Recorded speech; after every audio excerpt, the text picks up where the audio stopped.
everybody, I've got such a fun video for you today because we are talking about my favorite Bronco in the entire lineup.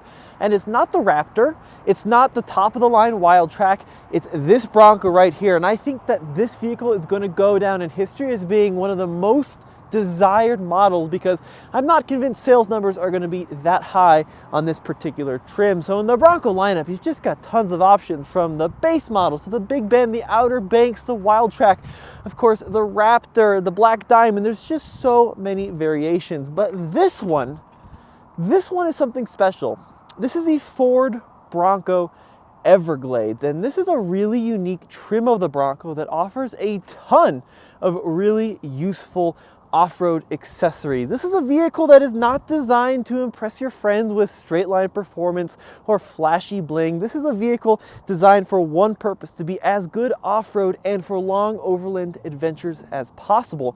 And to kind of demonstrate why I think this thing is so cool, I brought along our first edition Bronco, which is basically a fully loaded edition, and we're going to show some of the things that make this Everglades so unique. So Alex, why don't you come a little bit closer? We'll talk about the front of these vehicles. Now, essentially they both start out life as a four-door Bronco, but the powertrains in these models are pretty different. So let me pop the hood on this yellow model. Now, most Broncos, if you're going to be spending upwards of $60,000, as this one is, are going to be equipped with a 2.7 liter twin turbo V6. Heck, I'd argue most folks are probably going to want to spec that engine if they are spending 50, 55, 60 grand even, because I think there's this perception as Americans that if you're spending that kind of change, you want the most number of cylinders possible and you want the highest horsepower possible. So this model, like a lot of versions, has that 2.7 twin turbo V6. Now, this is where things get really interesting, right? Let's pop the hood on the Everglades. The Everglades is only available in one engine, and it's not that 2.7 twin turbo V6, it's not the Raptor 3 liter. The Everglades comes with the 4-cylinder only, the 2.3 liter turbocharged inline 4. Now, horsepower, 300 horsepower, torque 325. You want to get a tight shot in there. Not a whole ton to see, but this is essentially the same engine that you'd find in the Ford Ranger. And this is, I think, going to be the one factor that's going to limit sales of the Everglades, because it is not a significantly more affordable Bronco than some of the higher trims. This is still a $55,000, $56,000 vehicle as equipped as you see it. And going back to that perception, I think a lot of Americans think if you're going to spend 55, 56 grand, you want the big engine, you want the 6-cylinder, right? Because there's just this inherent thought that you're getting more value with the 6-cylinder. You're certainly getting more power, but the Everglades uses that smaller engine on purpose. Let's talk about this kit up front here.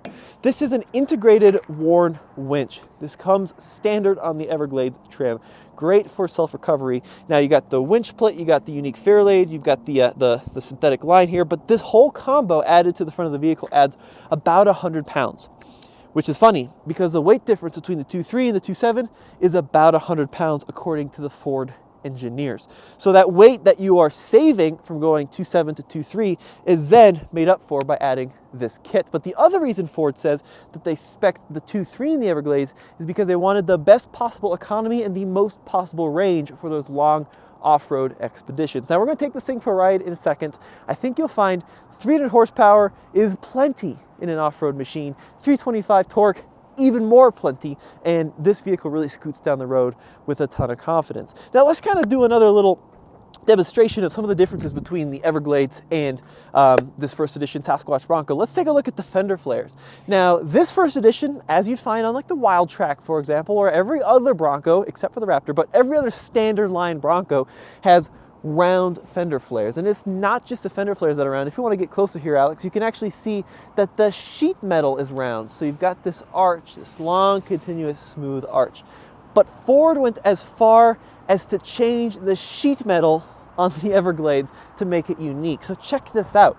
It doesn't have that long continuous arch. Instead, it has a flattened top portion and then a steeper decline in the rear here. And they had to address that in the actual metal themselves. Now, when you look at manufacturers that do like a special edition and it's like stickers and wheels, it's always cool, but it doesn't cost that much because all you're doing is taking a standard line vehicle, slapping on some accessories and calling it new. If you're actually changing the sheet metal, that's a big change. That is a substantial difference in the manufacturing process between model to model, and that's exactly what Ford did on the Everglades. So I actually like the look of the squared off flares. I think they're fantastic, and I'm really glad they did that. Now, on top of that, Ford has included some features that you get on these higher trim models. For example, you've got like the modular bumpers here. You've got the big juicy recovery points here. I think this one has premium headlights as well. But we got some more additions as we come along the side. So Ford has added a snorkel on the Everglades Bronco. This is actually a functional unit. The air intake is up here. However, there's a little blocking plate where you can move front to rear depending on how you want it to suck in air. You can see that back here. But once again, this is not simply for design. So like Toyota on TRD Pro model like Tacoma, you could get it with the desert air intake, which looks like a snorkel, but Toyota strongly says it's a desert air intake because it does not change the water fording capability whatsoever, because there's a lot more that goes into water fording than just where the engine sucks in. For example, you got to not only consider the engine, but the location of the breathers for the differentials and the transmission. And once again, Ford went as far as to not only add the snorkel, but move the breathers for the differentials and the transmission to increase that fording height, which is just fantastic. Now, it does run on the same 35-inch tall tires as other Sasquatch Broncos, but the wheel is entirely different. So this is a 17-inch wheel in this kind of graphite finish, and it's a simulated steel wheel design. Steel wheels making a big comeback, but Ford wanted to keep the weight down, wanted to have the thermal advantages that an alloy gives you. So it is not in fact a steel wheel, but it's a really great design. Now, coming along the side of the vehicle, a lot of this is going to be standard Bronco, door handles, door finishes, right? The Everglades thing here is a little different. You actually have these tick marks for your water fording, which I always thought was pretty fun. It does say Sasquatch sighting. See that? It's supposed to be like a little topo map there. I think it's pretty fun. And then coming along the roof here, integrated roof bars intended for accessories. Once again, the whole purpose of this vehicle designed to take you deep, deep, deep into the off-road terrain. And then out back here, full-size spare tire, standard swing gate, LED taillights. Nothing too different between these two Broncos. But let's take a quick peek on the inside and talk about some of the other reasons that this vehicle is so cool. So Alex, if you want to go open up that passenger side door. Now we're talking 50, 55, 56 grand. I actually have the sticker here. 56,835 as equipped. I don't know if you can see that there. Might have a bigger number here. 56,835, and that is after destination. Now that's a lot of money. And another reason I think that folks are going to opt for an Outer Banks, for example, or maybe step up to a Wild Track at that money, is that the Everglades is somewhat decontented compared to other Broncos. So for example, look at these seats. What we're looking at here is a marine grade vinyl seat, and I love that, right? This is a very durable seat design, but it doesn't feel very premium. For example, that first edition has power seats. We're still rolling manual seats here. I think that's great. Keep the weight down, keep the electronics to a minimum. Vinyl floors, right? Love that. But I think, once again, a lot of Americans are going to see 56 grand and be like, why the heck do I not have leather? Why the heck do I not have carpet?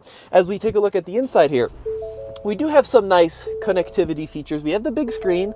We've got heated seats down here. We have dual zone automatic climate control. But on this trim, we don't have the wireless charger, right? We don't have a heated steering wheel, no ventilated seats, that kind of thing. So you do sacrifice some of features for those off-road add-ons like the winch and the snorkel and the special wheels and stuff. But enough of me talking. Alex, I'll take the camera from you. Do you want to kind of hop in and then get buckled up and we'll take this thing for a spin? A couple of nice things here. You do have the same instrument cluster as that Bronco. Same 10-speed automatic, well, slightly different because it's a 4-cylinder, but 10-speed automatic transmission here. You have 4 high, 4 low, all the GOAT modes. Now, in terms of the capability, rear locking diff, front locking diff, turn assist, but they did not opt to equip this vehicle with the stay bar disconnect. So other Sasquatch equipped Broncos, like a Wild Track, like a Badlands, you can spec with that sway bar disconnect. This model does not have that as an option, which I always thought was kind of an interesting choice. I think they did that to kind of differentiate those models, make them seem a little bit more capable. But really, with the front and the rear locking diffs and all the ground clearance and all the suspension tweaks, this thing is going to go all the places that yellow one's going to go in the real world. Did you have the car keys? I do have the car keys. Oh, thank God. Yeah, don't worry. Yep, I got them. So let's take this 4-cylinder equipped Bronco for a spin. Now, 4-door only in the Everglades. I'm pretty sure it's automatic only. Someone can let me know in the comments below, but I think I remember when I was talking to the engineers, auto only. Now, You're looking at a vehicle 5,000 pounds plus. We're up here 6,000 feet above sea level, rolling on 35-inch tall tires. That does not sound like a recipe for performance. Now, as we go into the GOAT modes here, you want to kind of take a look. We do have a sport setting, so let's go ahead and engage that sport setting. Very nice. It's going to go into four-wheel drive auto, and we're going to go ahead and give this thing just a quick rip and see how the acceleration is. Okay, a little bit of lag, a lot of power at right around 3,000 RPM, and that 10 speed has such short ratios. It does a great job of keeping you in that 4,000 to 5,000 RPM range when you're really pushing it. The power in this vehicle, folks, is plenty. I was really skeptical, to be honest. You know, we're looking at a big, heavy, wide vehicle at 6,000 feet above sea level, but this is more than adequate. I would feel comfortable in this 5 people cruising up Interstate 70 here in Colorado, 10,000 feet above sea level without a lot of concern. So that was the big surprise for me, right? You expect this thing to be a little bit of a dog, right? 4 cylinders, big, heavy vehicle, but it's got plenty of power. As for the rest of the driving experience, it's great. It really is. The steering is quite precise. The ride quality is excellent. It feels pretty good even over these rough washboard-like roads, right? We're here on some dirt now. It's comfortable. It's pretty refined. It's pretty quiet in here. This vehicle is an absolute perfect cruiser for a daily driver. If you're just looking for something to kind of go to work, maybe you don't care at all about the off-road features, this is going to do that. It really is. Here, we'll go ahead and spin around here and make our way back. Yeah, the steering, I mean, we just bought this JK Wrangler, lifted 3.5 inches to fit 35s, and it's amazing how, it's a good reminder on how good Ford has managed to make a stock vehicle on 35s perform, right? That vehicle is an incredible off-road, that JK Wrangler, but on-road, it's pretty jittery. You get a lot of the downsides of the solid axle. The steering is very vague, and you have to spin it a lot to make corrections, and it's like driving one of those 1980s arcade games where you're constantly steering. This thing, precise, drives like any other car. If you've never been in an off-roader, if you've never driven or even cared about an off-roader, you could hop in this thing from a Prius and understand its driving characteristics. So a couple other things worth noting about the Everglades. With the roof rack, it's going to be a little bit harder to pull off the roof panels, for example, just because you've got those bars in the way. Full throttle, cool noises too, actually. I'm going to put down this window. Wait till you hear this. I think this is really cool. I'm going to hold the mic kind of by the window. You hear that? You actually get really cool little turbo blow-off noise. We're going to safely pass the bicyclist. Yeah, it's really cool. That's one of my favorite things about having that snorkel, is you actually get a lot more intake noise because you're moving that intake essentially 2 feet from the passenger's head, and you open up that window and you get those cool sounds. Brakes are good. Highway ride is good. Hardtop noise, pretty acceptable. Once again, I think you can only get the Everglades in a hardtop, no soft top configuration on this vehicle. But ultimately what it comes down to, the reason I think that this is going to be so sought after in the future is if you are looking to spend close to 60 grand on a Bronco, most folks are going to want a V6. Most folks are going to want ventilated seats and carpet and power seats and that kind of thing. It takes a real hardcore enthusiast to be like, no, I don't want those features. What I want is a winch and a snorkel and vinyl floors instead. And that's why I think that this vehicle is going to go down in history as one of the most iconic models. I mean, everyone wants the Raptor. Everyone likes the thought of cruising over the desert at 85 miles an hour. But this is something really special. This is something we don't see a lot in society nowadays, right? This is like, it's kind of like the Cadillac CTS V-Wagon. It's the car that all the enthusiasts say they want, but nobody buys. And I think that's what the Everglades is going to be. So if you can get your hands on one, be sure to do it. It's awesome. I like my favorite Bronco by far. I'd get this over a Raptor. I'd get this over a first edition or anything. I just love it that much. Let me know what you guys think in the comment section below. Big thank you to new gal Alex behind the camera. She's killing it. And we'll see you on the next episode.